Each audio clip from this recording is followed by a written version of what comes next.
In today's video, I'm going to teach you how to create and schedule group classes using Acuity scheduling. Whether you're experienced or just starting out, this tool makes managing group appointments simple and organized. Let's dive right in.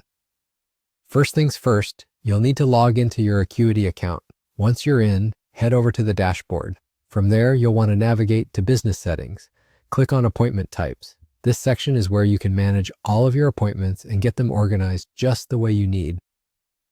Now we're going to create a new type of appointment specifically tailored for a group setting. Choose the option for a new type of group class. This step is crucial as it helps differentiate this appointment from any others you might have. Once you've chosen to create a new group class, give your class a name and write a brief description. Make it catchy yet informative so it captures attention and provides the essential details at the same time. You'll want to set the duration of each session to let your clients know how much time to set aside.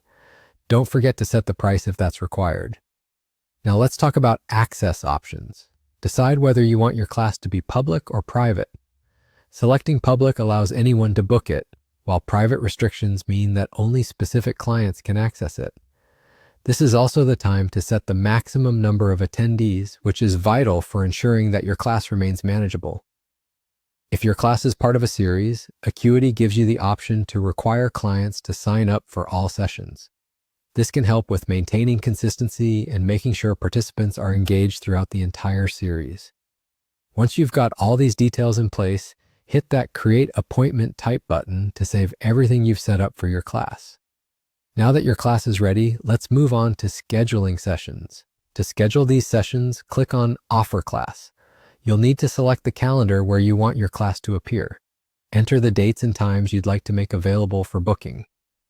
Acuity also offers a handy recurring option, so if you have classes that repeat weekly or monthly, setting this up can save you loads of time. And there you have it, a structured, organized way to create and schedule group classes using Acuity scheduling. I hope this guide makes your journey into group class management smooth and straightforward. Thanks for joining me today, and best of luck with organizing your classes.